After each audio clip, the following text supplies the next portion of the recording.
nous entraîne dans une grande exploration de la prédation chez les hominines dans sa nouvelle série intitulée « L'homme prédateur ».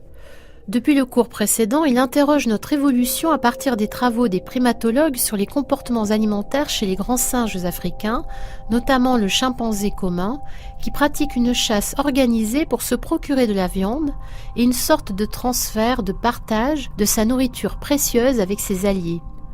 Jean-Jacques Hublin a produit de nombreux travaux sur l'évolution des Néandertaliens et sur les origines africaines des hommes modernes.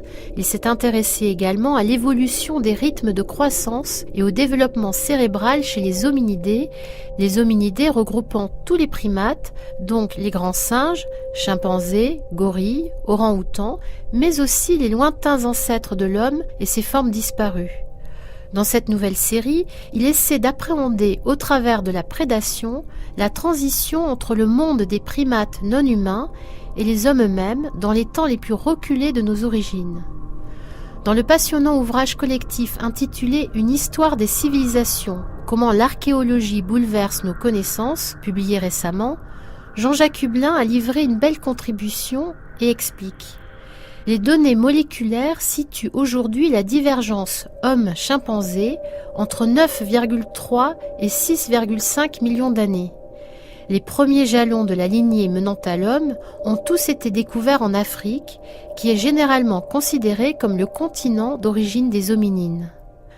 Alors pourquoi manger de la viande pour un primate essentiellement végétarien au départ, demandait-il en ouverture de sa série L'homme prédateur ?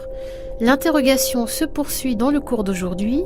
Dans une première partie, il achève son étude des grands singes non humains, les diversités de comportements de chasse pour les chimpanzés, les femelles, les chimpanzés de savane et les différences avec les bonobos, espèces plus pacifiques mais qui n'évitent pas les comportements de cannibalisme ni la délicate question des infanticides. Puis, ce cadre étant posé, il ouvre le grand dossier des origines de la chasse chez les hommes au Paléolithique.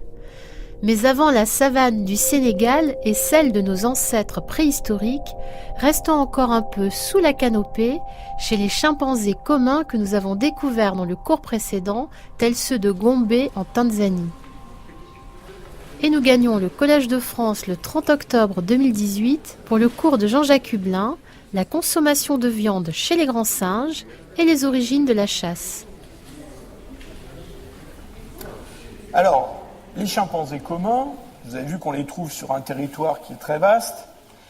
Alors, ils pratiquent tous, avec plus ou moins d'intensité et plus ou moins de succès, la chasse, la consommation de viande. Mais en fait, ce qui est très frappant quand on regarde toutes les études qui sont publiées sur le comportement des chimpanzés communs, c'est justement la variété, la diversité de ces comportements, leur complexité aussi. Vous savez qu'au cours des dernières décennies, dans le fond, on a graduellement découvert que c'était des primates qui étaient capables de non seulement d'utiliser des outils, mais de fabriquer des outils, d'avoir des comportements assez complexes. Et les comportements de chasse font partie de ces comportements complexes. Il y a des variations qui s'observent non seulement d'une sous-espèce à l'autre, mais au sein d'une sous-espèce, d'une population à l'autre. Et ces variations ne sont pas toujours liées aux conditions environnementales. Elles donnent l'impression souvent d'être une forme de tradition. On a même utilisé le mot de culture chimpanzé. C'est-à-dire qu'il y a des habitudes que certains groupes ont et qui se transmettent d'une génération à l'autre sur des périodes assez longues et qu'on a du mal à interpréter, sinon en termes justement de tradition. Chez le chimpanzé commun, on a des comportements sociaux autour de la chasse et en particulier des chasses collectives, des chasses organisées où sont essentiellement les mâles, j'allais dire, qui prennent des risques. Ce sont aussi essentiellement les mâles qui bénéficient du produit de la chasse, encore que on a vu qu'il y avait des transferts de viande à l'issue de ces chasses, et ces transferts de viande, dans le fond, consolident les liens sociaux. Donc, je vous l'ai dit, c'est surtout une affaire de mâles, mais il ne faut pas quand même complètement oublier les femelles. Et donc, les femelles participent à ces chasses collectives, en tout cas, elles les suivent, Et puis, on sait aussi que les femelles, elles aussi, consomment de la viande, même si c'est un peu moins que les mâles qui sont de bons chasseurs. Et on a étudié dans certains sites, à Gombe, encore une fois, qui est un site qui est très très étudié, on a étudié quel genre de proie, dans le fond, les femelles mangeaient. Et c'est très intéressant parce que j'ai insisté sur le fait que cette consommation de petits mammifères, c'était quelque chose qui était centré énormément sur les petits singes, sur les colobes en particulier. Eh bien, ça, c'est ce que l'on voit comme image générale du comportement de ces chimpanzés communs. Maintenant, quand on regarde ce que spécifiquement les femelles attrapent et tuent, eh bien, ce sont plutôt justement ces petits mammifères qui ne demandent pas la formation de groupes importants de chimpanzés avec des chasses organisées, coordonnées pour les capturer. Vous savez, ces petits animaux dont j'ai dit, on peut les trouver sur son chemin, les attraper et puis les manger.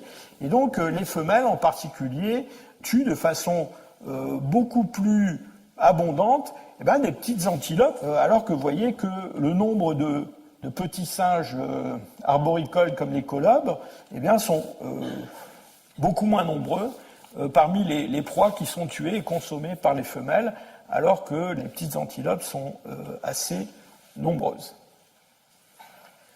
Alors, évidemment, on a essayé de comprendre pourquoi les femelles étaient moins impliquées dans la chasse collective et pourquoi elles étaient plus portées à consommer ces petits mammifères qu'elles pouvaient trouver seules, si je peux dire. Alors, on a avancé plusieurs arguments, plusieurs interprétations, et vous voyez tout de suite que, évidemment, tous ces débats, ils s'inscrivent dans cette idée qui est un peu remis en cause aujourd'hui, de l'homme chasseur, c'est-à-dire l'idée que ce sont les mâles qui vont attraper le gibier, et puis les femelles, elles restent à la maison pour faire des enfants. C'est le Man the Hunter, c'est même le titre d'un ouvrage qui a été très très critiqué, on l'a transposé dans le monde des chimpanzés. Alors en fait, on a remarqué que ces femelles chimpanzés, le fait qu'elles soient accompagnées de petits, qu'elles portent sur elles, apparemment c'est pas un facteur qui les empêche de chasser. Donc c'est pas ça qui va les empêcher d'attraper une petite antilope. Par contre, ce qu'on voit, c'est qu'il y a quand même chez elles un évitement du risque qui est plus important que ce qu'on trouve chez les mâles.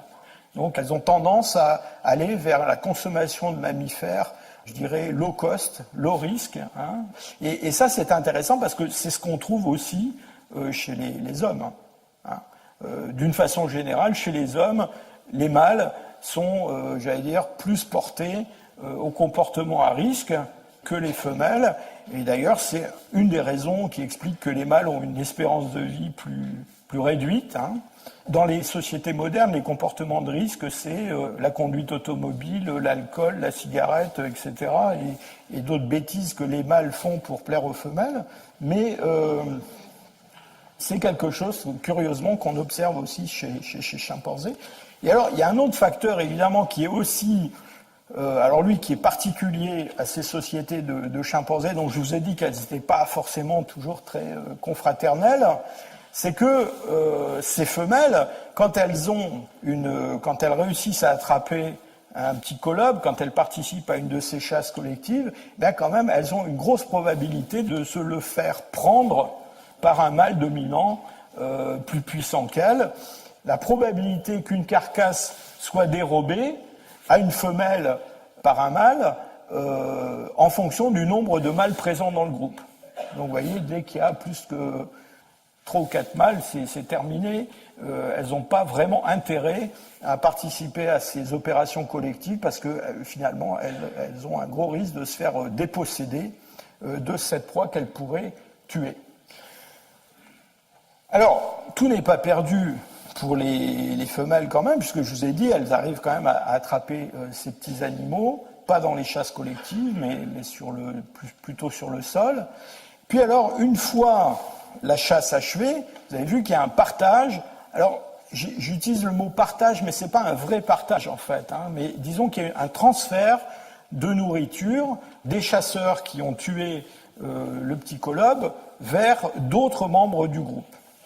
Alors ce transfert de nourriture, j'hésite à utiliser le mot partage parce que souvent c'est plutôt un transfert passif, c'est-à-dire que dans le fond, une fois qu'un individu a mangé une bonne partie d'une carcasse d'un de ces petits singes, eh bien, il va laisser un autre individu du groupe en manger aussi sans se montrer agressif à son égard.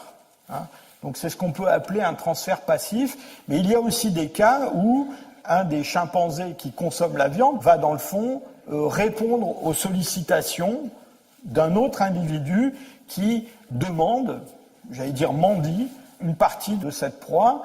Et puis il y a aussi des cas de figure où spontanément les chimpanzés peuvent donner une partie de cette viande à un individu qui n'a pas tué la proie.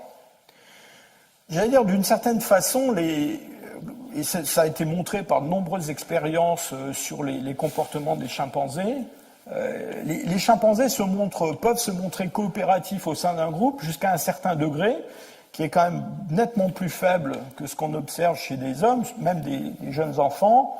J'allais dire aussi longtemps qu'il n'y a pas de la nourriture en jeu. Mais dès qu'il y a de la nourriture en jeu, ça devient assez compliqué de faire coopérer des chimpanzés dans des dispositifs expérimentaux. Alors, une des questions qui se pose, évidemment, c'est pourquoi les chasseurs qui ont tué un animal vont laisser un autre individu le consommer ou donner, plus ou moins spontanément ou pas, de la viande à un autre individu du groupe. Alors, il y a plusieurs hypothèses qui ont été avancées. Une, c'est sex against meat, c'est-à-dire, dans le fond, on donne de la viande aux femelles parce que elles seront gentilles plus tard avec cet individu-là qui a donné de la viande. Et puis aussi, on s'est rendu compte que les chasseurs qui ont à leur disposition de la viande vont en donner à des individus qui sont des individus alliés au sein du groupe de chimpanzés. Encore une fois, ce sont des groupes qui sont quand même soumis à un degré d'agressivité, de violence qui peut être assez extrême. On a des cas d'assassinat, de meurtre de chimpanzés, parfois fomentés par plusieurs autres individus au sein d'un groupe. Donc ce sont des interactions qui peuvent être assez violentes.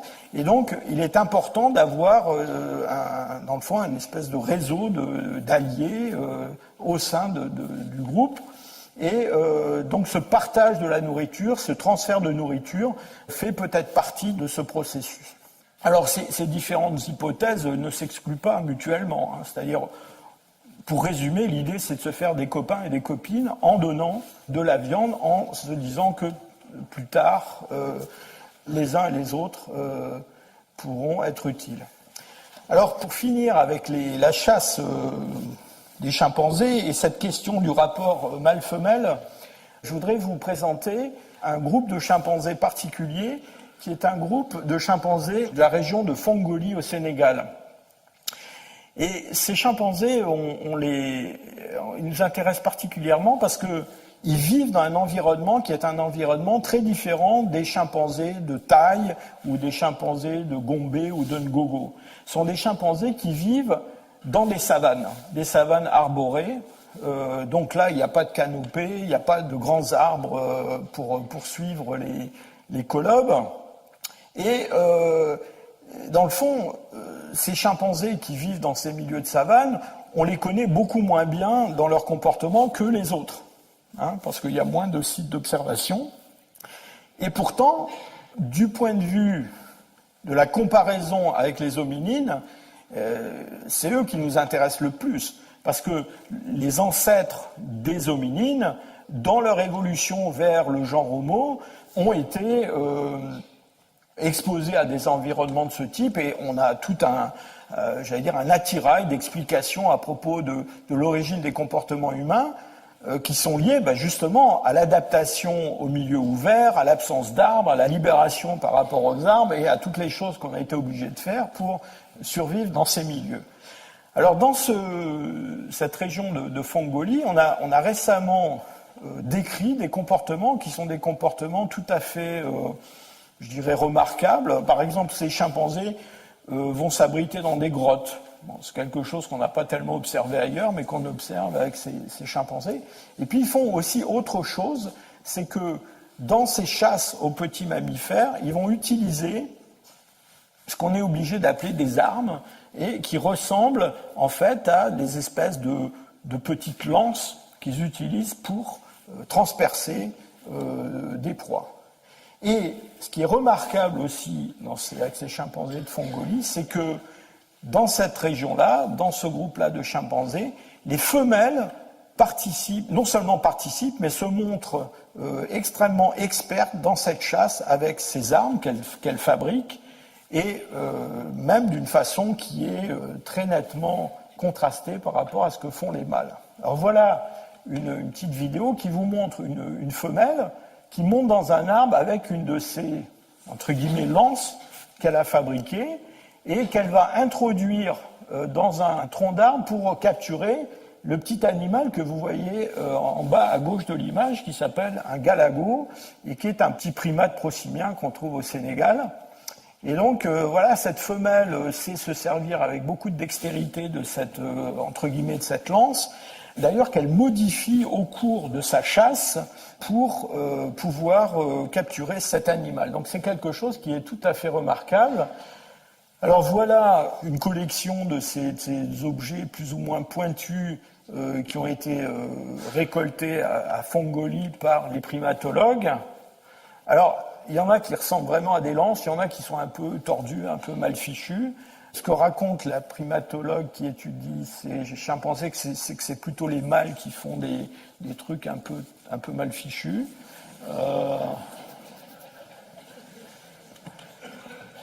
Mais le fait est que ce qui est intéressant, c'est qu'à Fongolie, quand on regarde la proportion de mâles et de femelles qui chassent, on voit que, en tout cas pour ce qui est de cette chasse avec ces armes, il y a une proportion égale de mâles et de femelles qui pratiquent ce type de chasse.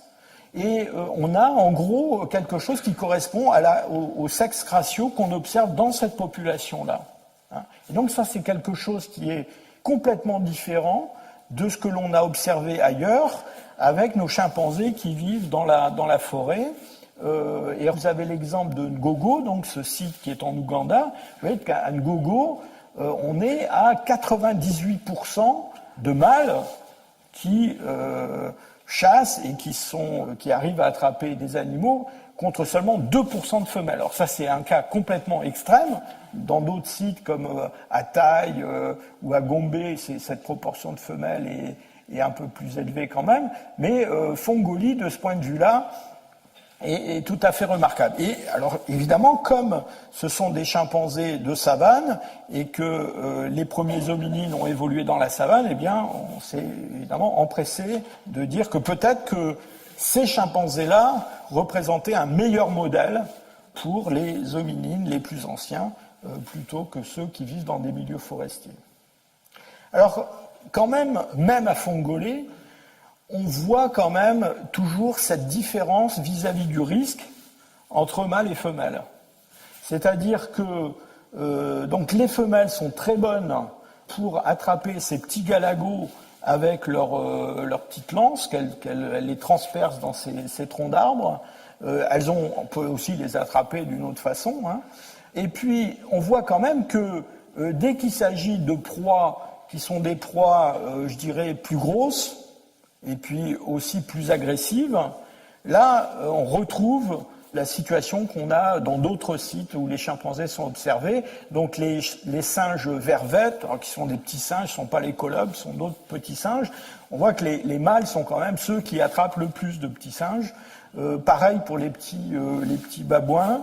Donc là, on retrouve cette différence de comportement en termes de prise de risque dans la chasse. Alors pour finir, je voudrais vous parler d'un dernier sujet qui est un petit peu délicat, qui est celui du cannibalisme et de l'infanticide chez les chimpanzés. Alors les chimpanzés communs, je vous ai dit, vivent dans une société qui est quand même assez agressive, qui est assez territoriale aussi. Et ce qu'on observe de façon régulière, ça a été observé en particulier à Gombe, c'est que régulièrement, les chimpanzés patrouillent au périmètre de leur territoire, de leur groupe, et de temps en temps, un groupe de mâles va faire une expédition dans le territoire d'un groupe voisin et donc attaquer ces chimpanzés, surtout quand ils sont isolés et en petit nombre. Et donc là, vous voyez par exemple une femelle d'un groupe voisin qui est prise à partie par 3 mâles, donc elle est plutôt mal partie, mais elle va réussir à s'échapper. Mais tout le monde n'a pas la même chance. Et donc, dans ce film, vous allez voir un petit chimpanzé, enfin un chimpanzé juvénile, qui malheureusement ne va pas réussir à échapper à ses agresseurs, qui vont le capturer, qui vont le tuer et qui vont le manger. Et donc, ça, c'est quelque chose qu'on a déjà observé de façon régulière dans ces guerres entre chimpanzés. Eh bien, les jeunes individus qui sont capturés sont mangés, sont consommés. Là aussi, c'est intéressant de comparer avec ce qui se passe chez les hominines, parce qu'on a des exemples chez des hominines anciens de consommation de jeunes individus. Alors, bon, toujours des collègues qui sont assez empressés pour expliquer ça en termes de comportement rituel, symbolique, etc. Mais il y a aussi cette possibilité que, surtout pour les formes anciennes du Pléistocène inférieur, on ait une forme de cannibalisme agressif, qui consiste à aller manger les enfants des voisins. Alors donc, je vous ai beaucoup parlé des chimpanzés communs, et vous devez vous demander ce qui se passe avec ces pauvres bonobos qui vivent de l'autre côté de la frontière naturelle que constitue le fleuve Congo. Alors ces chimpanzés pygmées, ces chimpanzés nains, ces bonobos, représentent une espèce, je vous l'ai dit, qui s'est séparée des chimpanzés communs il y a environ 2 millions d'années. C'est un modèle qui est très différent, un modèle de société qui est très différent de celui des chimpanzés communs. Ce sont des sociétés qui sont beaucoup plus, d'une certaine façon, pacifiques, qui ne montrent pas le même degré d'agressivité interindividuelle. Sont aussi des sociétés dans lesquelles on n'observe ni le cas d'agression létale qu'on observe chez les chimpanzés communs, mais dans lequel on n'observe pas non plus, en tout cas à l'état sauvage, des chasses organisées comme celles que je vous ai montrées à Ngogo, mais sont des sociétés qui sont des sociétés où on a d'abord une dominance des femelles, et donc les groupes sont des groupes qui sont dominés par des associations de femelles qui, si je peux dire, gardent les mâles sous contrôle grâce à des alliances qu'elles nouent entre elles, en particulier grâce à une utilisation du sexe, si je peux dire, pour à la fois créer ces alliances et puis aussi résoudre les tensions, on va dire ça comme ça. Donc chez les bonobos, il n'y a pas d'agressivité parce qu'on fait plutôt l'amour que la guerre. Et donc quand il y a beaucoup de stress, beaucoup de compétition, en général, ça se termine comme à gauche. Soit en passant, il s'agit de 2 femelles, et d'ailleurs, soit des mâles ou des femelles, ça se passe dans toutes sortes de positions, mais de façon intéressante, souvent face à face, comme ça, ce qui est aussi un caractère assez, je dirais, humain, que l'on peut trouver chez ces chimpanzés. Alors, je vous ai dit donc ces bonobos qui ont ce comportement tout à fait intéressant, ils ne pratiquent pas des chasses coopératives, mais ils consomment quand même, eux aussi, de la viande. Et il y a quelques années, il y a un de mes jeunes collègues qui s'appelle Misha Hofreiter, qui a publié une étude très intéressante parce que, dans le fond, on souffre du manque d'observation sur les bonobos sauvages. Les premiers bonobos sauvages, les premiers spécimens qui ont été capturés, ramenés en Europe, c'est dans les années 1920, donc c'est quelque chose d'assez récent. Et puis, ils vivent sur un territoire qui est beaucoup plus petit que celui des chimpanzés communs. Donc, dans le fond, on connaît très peu de choses sur, j'allais dire, sur la psychologie et sur le comportement des bonobos dans la nature. On le connaît peut-être plus dans les zoos. Et donc, Hofreiter, il a eu l'idée d'étudier les traces d'ADN que l'on pouvait trouver dans les excréments de bonobos collectés dans la nature pour essayer de voir si on ne trouvait pas, dans le fond, des traces d'ADN de petits mammifères qu'ils auraient pu consommer. Et vous avez à droite des photos d'espèces qui ont été consommées par les bonobos qu'Hofreiter a étudiées, et vous voyez qu'on trouve à peu près la même chose, c'est-à-dire des petits prosimiens, donc ça rappelle les galagos du Sénégal, des petites antilopes, et puis des petits singes aussi. Donc ces bonobos consomment quand même des petits singes. Dans cette étude, Hofreiter a aussi comparé des échantillons qui venaient de gorilles. Hein. Et pourquoi il a utilisé ça? Parce que, dans le fond, une des questions qui se posait à propos de cette présence d'ADN de petits mammifères dans les excréments de ces bonobos, c'était est-ce que c'est pas des erreurs de manipulation au laboratoire qui, dans le fond, vous savez, dans ces laboratoires, on étudie l'ADN de pas mal d'autres animaux, et notamment de chimpanzés. Et donc, Hofreiter s'est dit, en prenant comme point de comparaison des gorilles qui sont des ultra-végétariens, je suis tranquille, je pourrais montrer que c'est pas de la pollution qui s'est produite en laboratoire. Eh ben, figurez-vous qu'il a aussi trouvé des traces d'ADN, alors beaucoup moins abondantes que chez les bonobos et beaucoup moins abondantes que chez les chimpanzés communs, dans des excréments de gorilles. Et donc, ça suggère que même si dans la nature on n'observe pas ça, en tout cas les primatologues ne l'observent pas, mais probablement que les gorilles aussi consomment des petits mammifères. Bon, son argument pour, dans le fond, réfuter l'hypothèse de la pollution au laboratoire, c'est que les espèces dont l'ADN était trouvé dans des échantillons venant de différentes régions correspondaient bien à des espèces qui étaient présentes dans ces différentes régions. Et donc, c'était assez difficile d'expliquer ça par le hasard. Alors, pour en finir avec les gentils bonobos, je voudrais vous montrer une dernière vidéo qui est un peu triste, mais qui vous montre une femelle bonobo qui est en train de consommer de la viande et qu'elle partage même avec d'autres individus. Et ce qu'elle consomme, eh bien, c'est un de ses propres petits.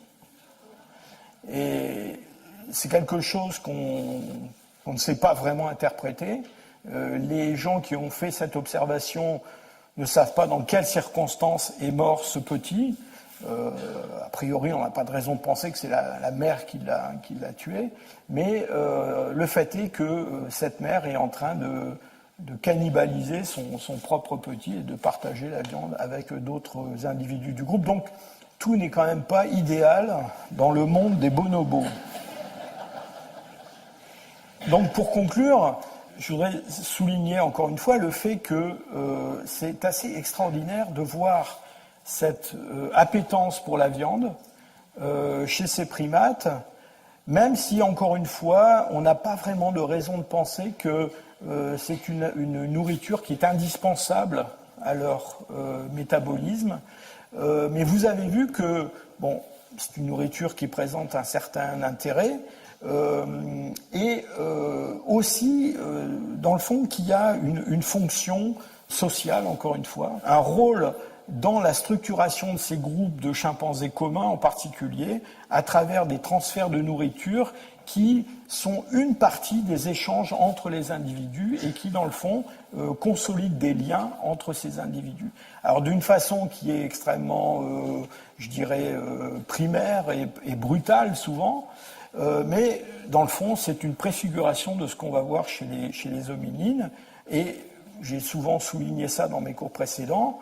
Les sociétés humaines, même les sociétés humaines anciennes, sont des sociétés de partage, et c'est ce comportement de partage qui, dans le fond, structure nos sociétés humaines avec des transferts de nourriture entre générations et entre individus aussi.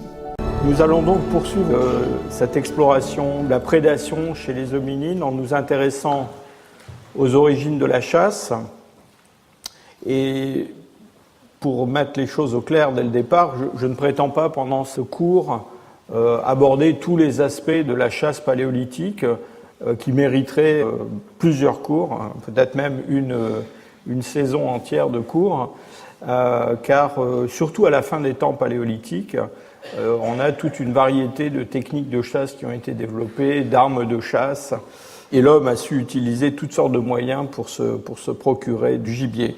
Donc ce qui m'intéresse aujourd'hui, c'est vraiment les origines, la phase la plus ancienne. J'évoquerai à la fin de mon cours quelques objets, quelques armes du Pléistocène moyen, final, du Pléistocène supérieur, mais essentiellement, je voudrais me concentrer sur, dans le fond, cette transition entre le monde des primates non humains et puis les hommes eux-mêmes.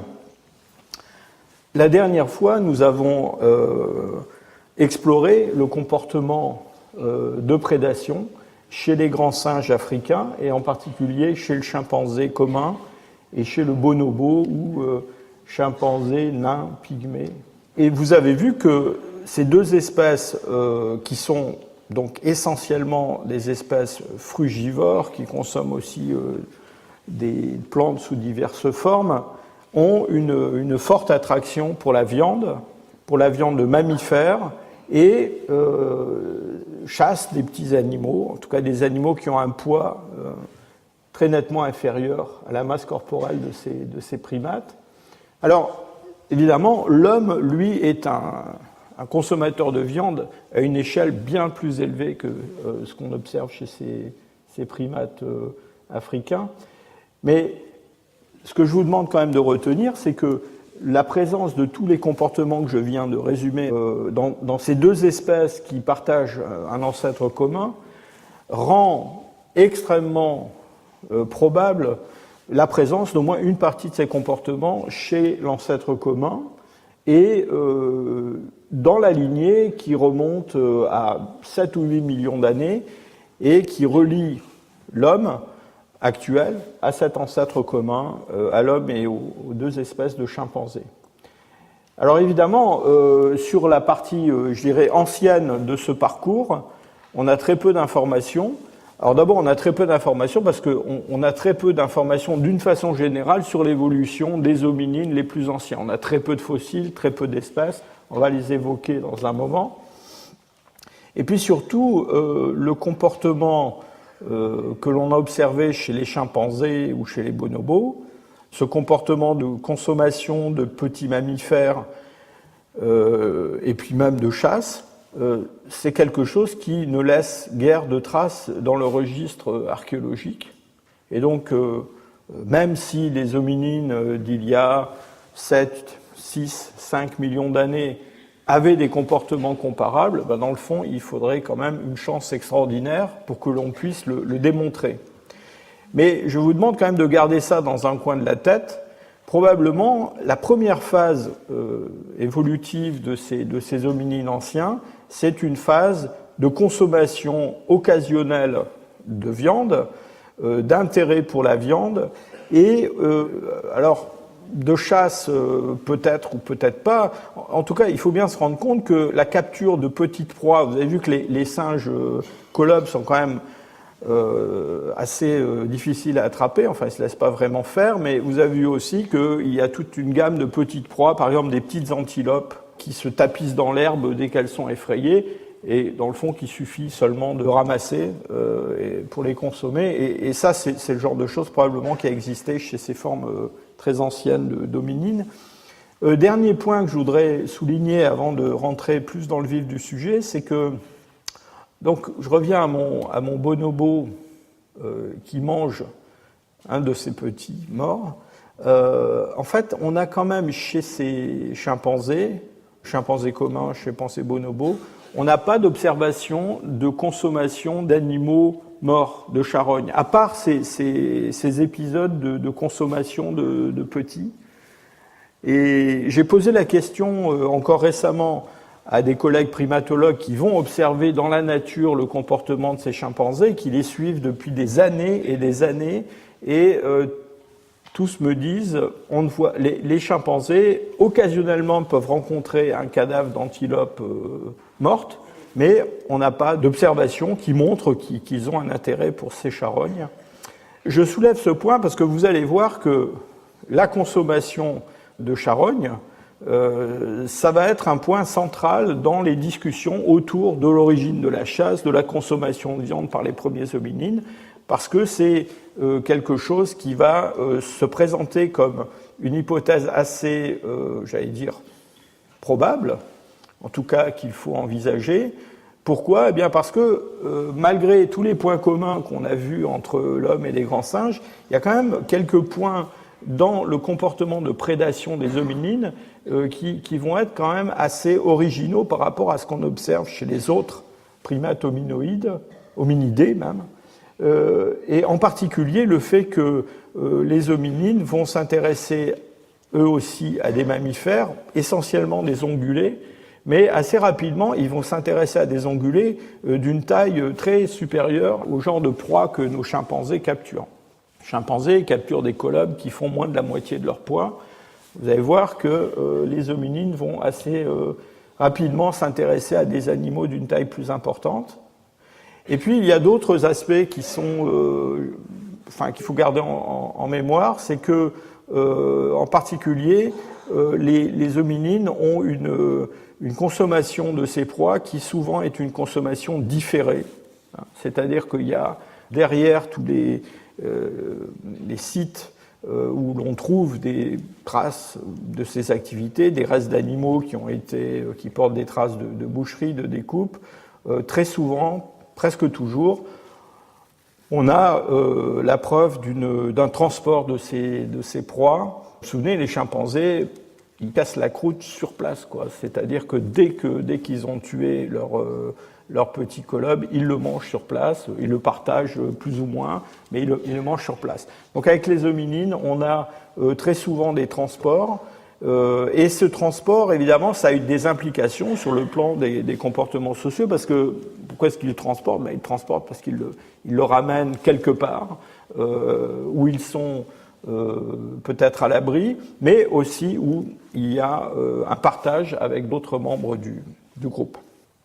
Alors, ce comportement de prédation chez les hominines, au-delà de cette consommation, j'allais dire occasionnelle de viande, un peu à la manière de ce qu'on observe chez les grands singes, c'est quelque chose qu'on va surtout voir se développer au cours des 2 derniers millions d'années, mais on peut remonter un petit peu plus loin avec les traces archéologiques, paléontologiques. Et ces derniers millions d'années en Afrique, puisque c'est en Afrique que tout ça se passe pour l'instant, sont des millions d'années pendant lesquels il y a des changements environnementaux très importants. On a notamment un changement du régime d'alternance entre phases plus froides et phases plus tempérées à l'échelle globale, à l'échelle terrestre. Et surtout, on a une montée de l'aridité en Afrique avec le développement de savanes, de prairies, voire de zones désertiques, au détriment des surfaces forestières. Alors avec des alternances, des moments où la forêt reprend, mais en général, disons qu'à chaque pulsation, on va vers un peu plus d'aridité, un climat un peu plus froid et un peu plus d'aridité. Et donc, cette évolution, c'est une évolution qui se fait par pulsation, et en particulier, on a une de ces pulsations vers plus d'aridité qu'on peut détecter grâce aux études sur les isotopes stables du carbone, et qu'on relie, dans le fond, à des phénomènes évolutifs qui vont produire chez les hominines la divergence de 2 grands groupes, le groupe qui mène au genre Homo, et à notre espèce, finalement, et puis une radiation aussi de formes qui sont ce qu'on a appelé autrefois les australopithèques robustes. Aujourd'hui, on hésite un peu à utiliser ce terme, disons les paranthropes, qui sont des formes qui sont plutôt orientées vers des régimes végétariens coriaces, je dirais, au moins de façon saisonnière. Et dans le fond, ces 2 lignées sont 2 formes de réponse à des changements environnementaux qui, dans le fond, raréfient la nourriture qui était celle traditionnelle des hominidés, celles que la plupart des chimpanzés, par exemple, consomment. Et d'un côté, on va vers des végétaux, graines, tubercules, choses comme ça, qu'on peut trouver dans des environnements relativement plus secs, en tout cas avec peu d'arbres. Et puis la viande, la viande, c'est l'autre option pour s'adapter à ces environnements. Et alors, on a reconnu d'autres phases comme celle-là, et en particulier celle qui va, si je peux dire, donner naissance, enfin activer chez les Homo erectus des comportements nouveaux, et en particulier cette libération complète du milieu forestier, arboré, et l'expansion de ces hominines hors du continent africain. Alors quand on regarde dans le détail, c'est un espèce de zoom donc dans cet arbre phylogénétique. Voilà, de nombreuses espèces. Donc là, j'ai rangé des espèces connues en Afrique entre un peu moins d'1 million d'années et puis 7 millions d'années. Donc on a ici ces formes très anciennes d'hominines, le Sahelanthrope, Toumaï, du Tchad, Aurorine, Ardipithecus. Ce sont des formes qui sont des formes qu'on rattache aux hominines parce qu'elles partagent certains caractères avec nous. Et en fait, quand on dit certains caractères, ça se ramène essentiellement à des indices de bipédie et aussi une réduction des canines qui sont liées chez les autres hominidés à l'agressivité interindividuelle et surtout entre mâles. Donc des changements d'ordre comportementaux et sociaux. Alors ce qui est important quand même à garder en tête à propos de ces formes, c'est que ce sont des formes qui sont, encore une fois, qui ont des caractères bipèdes, mais qui sont quand même très inféodés aux arbres, aux milieux forestiers, d'ailleurs qui vivent dans des milieux de forêt-galerie, mais qui conservent des capacités à grimper, par exemple, avec en particulier chez Ardipithecus, on a décrit ce pied avec un premier orteil opposable qui permet de saisir des branches. Et donc là, on est vraiment probablement justement dans cette phase de consommation occasionnelle de viande à la façon de nos chimpanzés. Et d'ailleurs, je ne parlerai pas de ces formes parce que sur le plan du comportement de prédation, on n'a absolument rien à en dire, sinon des spéculations. Et puis alors, les australopithèques. Alors ces australopithèques, eux, la différence par rapport à ces hominines très anciens, c'est qu'ils montrent, eux, une adaptation beaucoup plus poussée au milieu ouvert, et en particulier à la marche. En fait, ce qui différencie le plus peut-être ces formes-là de celles-ci, c'est leurs pieds. Ils ont un pied qui commence à ressembler beaucoup à un pied humain, avec quand même toujours quelques caractères, en particulier du membre supérieur, qui montrent qu'ils retournent probablement encore assez souvent dans les arbres. Et puis ensuite, ces formes-là, c'est le genre Homo. Alors là, on a affaire à des hommes, si on veut bien les appeler comme ça, encore que les formes les plus anciennes, par certains aspects, ressemblent plus aux australopithèques qu'aux espèces du genre Homo, comme Homo erectus, Homo sapiens ou Homo neanderthalensis. Et puis ces fameux hominines qui sont adaptés à des milieux ouverts de savane, même des milieux assez, je dirais, secs, arides peut-être, mais dans une voie qui est différente peut-être des consommateurs de viande. Alors on peut essayer d'explorer le régime alimentaire de toutes ces formes à travers différents indices. D'abord, il y a l'anatomie dentaire, tout bêtement, c'est ce qui est le plus classique, le plus traditionnel. On en a déjà parlé dans des cours précédents, pour ceux qui étaient là. Et puis, on peut aussi regarder les traces d'usure dentaire. Et alors, ces traces d'usure dentaire, elles sont intéressantes. Elles nous disent des choses sur l'alimentation et sur aussi l'environnement, parce que la présence, par exemple, de particules dans les milieux arides entraîne une usure des dents particulière. Ce qui est important à noter, c'est que cette usure, ces microtraces qu'on peut étudier au microscope électronique à balayage, et pour lesquelles on a aujourd'hui des outils d'analyse de la géométrie et des outils statistiques pour vraiment étudier ça de façon très très quantitative. Les microtraces que nous portons sur nos dents, c'est ce qu'on a mangé, sinon la veille, du moins dans les derniers jours. C'est-à-dire que c'est un stigmate qui s'efface, qui est remplacé par d'autres formes. Et donc, c'est assez délicat à manier. Pourquoi ? Eh bien parce que ça peut changer de façon saisonnière. Et dans le fond, la mortalité aussi, elle peut changer de façon saisonnière. C'est-à-dire quand il y a une mauvaise saison, on a peut-être plus d'individus qui meurent et donc qui ont plus de chances de finir sous forme de fossiles. Et on peut avoir une représentation un peu biaisée du régime alimentaire. J'ai assisté il y a quelques semaines à une communication par une étudiante, une doctorante, qui a travaillé sur cette question-là sur des chimpanzés et qui a très bien montré comment, justement, on avait un signal qui était un petit peu biaisé parce que ces chimpanzés étaient tous morts pendant la saison sèche. Alors pas parce que c'était la saison sèche, c'était parce que c'était la saison pendant laquelle on était allé les tirer à coups de fusil, mais donc des collections dans des musées, quand on étudiait ces caractères-là, donnaient dans le fond un signal qui était un petit peu biaisé. Alors avec les isotopes stables, du carbone et de l'azote, on a quelque chose qui est plus intéressant dans la mesure où la composition isotopique de l'émail dentaire ou de l'os, dans le fond, là, accumule, en quelque sorte, fait une moyenne de tous les régimes alimentaires que les individus ont eus, alors pas juste au cours des dernières semaines ou des derniers mois, mais sur de nombreuses années.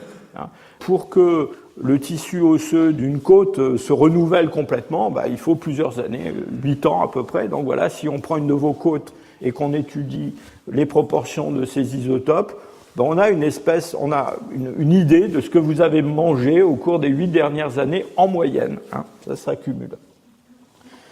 Pour rafraîchir votre mémoire, ou pour ceux qui n'étaient pas là, je voudrais simplement dire que des éléments chimiques comme le carbone, l'azote, l'oxygène, le soufre, on étudie toutes sortes d'éléments comme ça, qui sont des éléments stables dans la nature, existent sous plusieurs formes isotopiques, c'est-à-dire qu'on va avoir, en plus de la forme la plus courante, par exemple pour le carbone, c'est un carbone qu'on appelle le carbone 12, il va exister dans la nature des carbones 13, 14, qui sont des carbones un petit peu plus lourds. Pourquoi ? Parce qu'ils ont dans leur noyau des neutrons supplémentaires.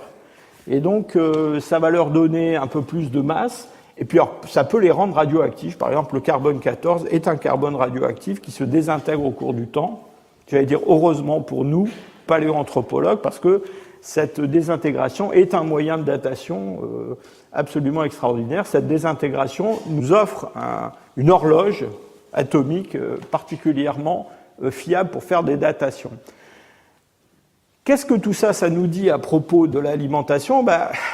Ça nous dit des tas de choses. Pourquoi ? Parce que le fait que pour des éléments comme le carbone, l'azote, le soufre, l'oxygène, il existe des formes rares qui sont un peu plus lourdes que les formes normales, les molécules organiques qui comportent, par chance, par hasard, un de ces isotopes un petit peu plus lourds, vont se comporter de façon un peu différente au cours des phénomènes physiologiques. Et en particulier, au cours de l'assimilation des aliments, chaque fois qu'il va falloir être impliqué dans une réaction chimique, plus tard quand il va falloir passer à travers d'une membrane, tout ça est un petit peu plus lent parce que on a affaire à une molécule qui est un petit peu plus lourde.